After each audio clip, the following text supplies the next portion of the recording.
Je m'appelle Oumar Silla. Je suis le directeur du bureau régional pour l'Afrique de ONU Habitat. Aujourd'hui, je veux vous parler des défis que représente le logement dans les villes africaines. Lorsque la COVID-19 a frappé, on a dit aux gens de rester chez eux, de garder une distance sociale et de se laver les mains. Bien que cela ne paraisse pas bien compliqué, beaucoup de personnes n'avaient pas les moyens d'obtempérer. Cette sollicitation a révélé une crise du logement global où l'absence de domicile, l'absence de revenus, l'absence de services de première nécessité ainsi que le surpeuplement sont monnaie courante, particulièrement dans les villes.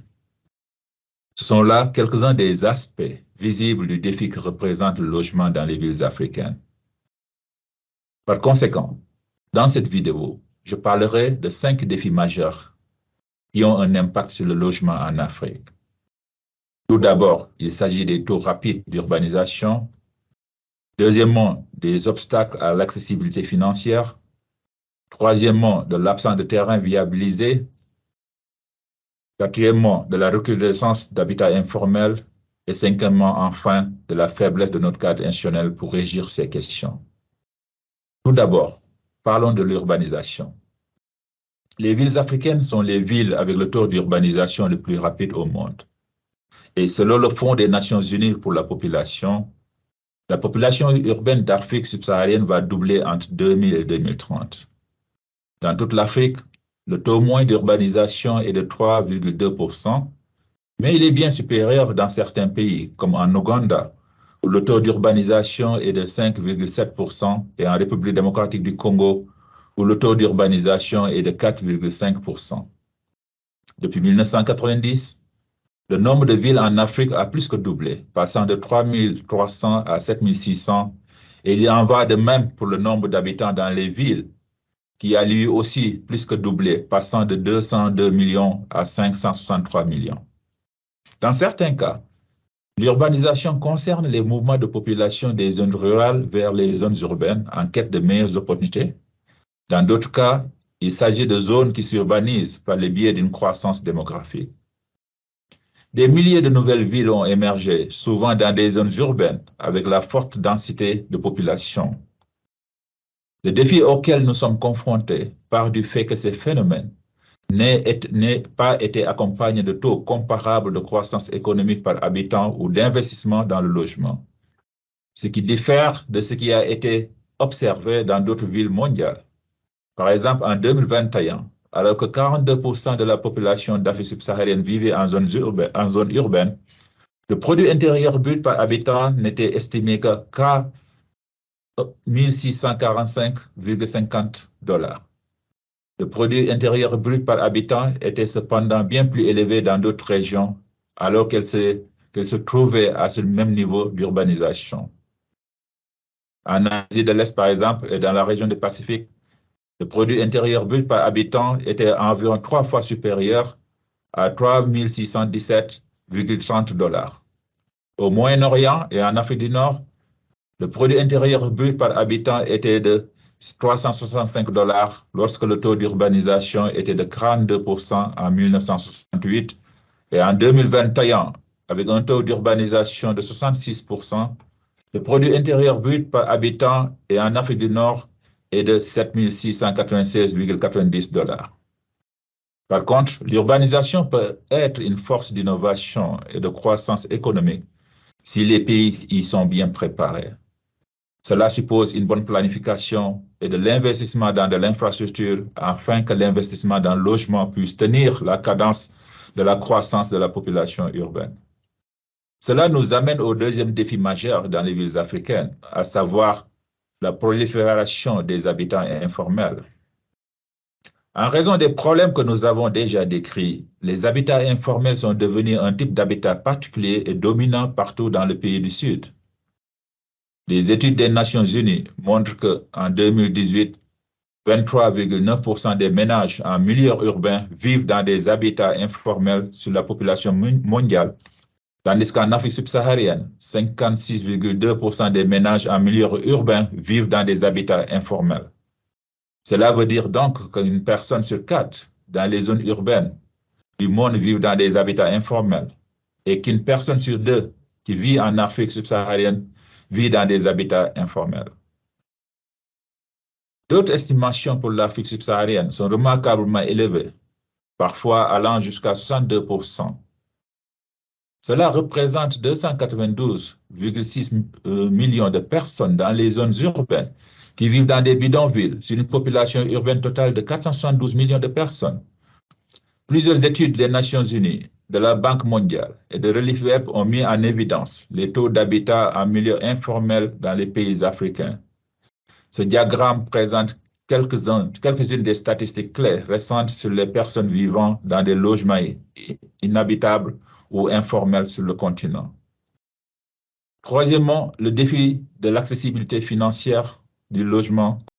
Le caractère abordable du logement implique la capacité de payer pour une unité de logement, ce qui inclut loyer ou paiement de prêts hypothécaires, impôts sur la propriété et factures des services publics, et les dépenses qui ne sont pas liées au logement, à savoir les trajets, la santé, les dépenses engendrées par l'éducation. De nombreux professionnels du logement estiment que ces coûts ne devraient pas dépasser 30% du revenu du ménage. Selon l'annuaire 2021 du CAF, c'est dans seulement 12 pays que plus que de la moitié de la population urbaine peut se permettre d'acheter le logement le moins cher, même dans un nouveau lotissement.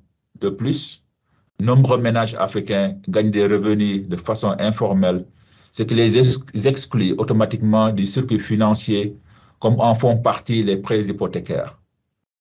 Du côté de l'offre, les promoteurs privés ont souvent des difficultés à obtenir des prêts abordables auprès des investisseurs et des marchés de capitaux. Ils sont également confrontés à des coûts élevés pour les terrains de la construction, la fiscalité et les coûts élevés d'obtention de permis de construction s'ajoutent au coût global du projet. Tout cela se traduit par des unités à prix élevés que la plupart des ménages ne peuvent pas se permettre.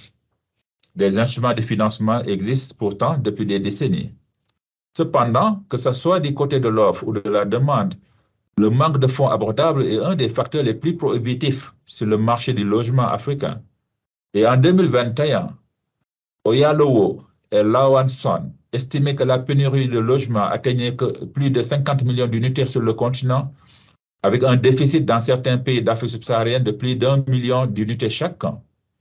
Ces éléments nous montrent que l'investissement dans le logement abordable, formel ou informel, n'a pas réussi à suivre la cadence des besoins créés par la prolifération des habitants urbains. Le quatrième enjeu critique est celui de la disponibilité de terrains viables. La grande valeur attribuée au logement comprend différents éléments qui concernent les terrains où se trouvent les logements.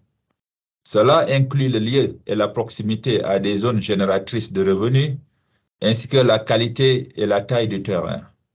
Aussi, cela inclut la sécurité du régime foncier et dans ce domaine se niche la question essentielle de l'attribution des certificats de propriété et de nombreuses propriétaires en Afrique sont confrontés au défi du titre de propriété étant donné que beaucoup de gouvernements ont d'importants retards d'attribution d'actes de propriété. Par conséquent, les ménages ne tirent pas profit de leur maison comme étant un atout financier. Un système de droit à la propriété afin d'assurer l'accès à un terrain pour le logement est un enjeu majeur dans les pays qui ont des options de régime foncier qui ne sont pas suffisamment flexibles pour pouvoir aux besoins des différentes tranches de revenus. Dans ce cas, il est impossible de prévenir l'informalité et le problème des sans-abri où ces droits n'existent pas. De notre côté, la capture injuste des terrains a un impact sur leur coût et sur les coûts globaux du logement dans les villes. Par exemple, les spéculateurs de terrain ont envahi le secteur du logement kényan, se saisissant des parcelles de terrain stratégiques ainsi que des maisons et les revendant à des prix plus élevés.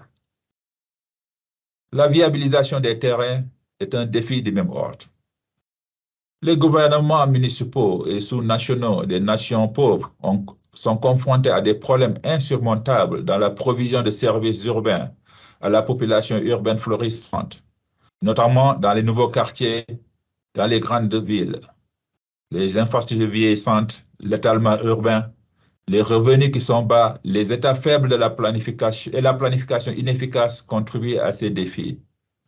Le nombre important d'habitants informels et d'habitats en périphérie des centres urbains majeurs d'Afrique ne bénéficient que rarement des services urbains essentiels tels que l'eau potable, l'accès aux soins, des structures éducatives, des égouts ainsi que la collecte des déchets. Enfin, notre cinquième défi est le suivant: construire des cadres institutionnels durables.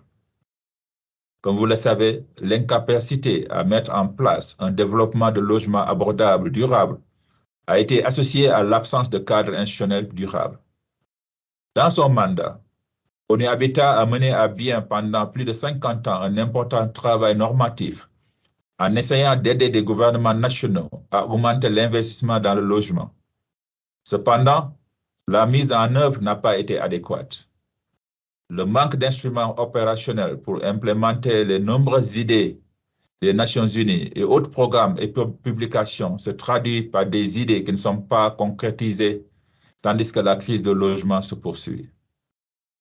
Quant aux politiques qui seraient bénéfiques au secteur du logement si elles étaient menées dans des institutions africaines efficaces, nous savons qu'un intérêt global par des programmes et des interventions coordonnées serait plus efficace que des mesures isolées. Il convient toutefois de noter que dans les économies avancées, il a fallu de nombreuses années pour mettre en place des cadres légaux et institutionnels qui encadrent le développement du logement. Il a également fallu énormément de subventions pour que les marchés du logement fonctionnent mieux pour les personnes démunies. Nous devons être conscients que les changements de politique globaux, tels que les programmes d'ajustement des années 1980, ont exacerbé la crise des économies du logement en Afrique subsaharienne. Ces politiques ont engendré la privatisation des services urbains et ont fait grimper le coût du logement et des loyers. Le nouvel agenda urbain, adopté à la Conférence des Nations Unies sur le logement et le développement urbain durable, qui s'est tenue à Quito, en Équateur en 2016, propose une vision qui est celle d'un avenir meilleur et plus durable, dans lequel toutes les personnes jouissent des droits égaux et ont accès aux avantages et opportunités que les villes peuvent offrir. En Afrique, nous nous efforçons de concrétiser l'objectif 11 du développement durable, qui est de rendre les villes et les habitats humains inclusifs, sécuritaires, résilients et durables. De ce fait, il est crucial que les gouvernements africains donnent la priorité au développement d'une politique de logement abordable bien ciblée et qu'ils construisent des institutions afin de l'implémenter. Ils doivent aussi créer un environnement propice au secteur privé et promouvoir l'investissement dans ce secteur essentiel. Le défi du logement dans les villes africaines se compose de différents éléments. Nous avons discuté des facteurs tels que l'urbanisation, l'accessibilité financière au logement, la disponibilité des terrains viabilisés, la prolifération des habitations informelles, ainsi que le développement des cadres institutionnels solides et durables. 5 défis clés auxquels nous devons nous attaquer si nous voulons concrétiser nos objectifs et voir se concrétiser notre vision d'un logement convenant pour toutes et tous. Dans les autres contributions de ce module, les obstacles spécifiques au financement du logement et les possibilités d'accroître le financement du logement sur le continent seront examinés plus en détail. Je vous remercie.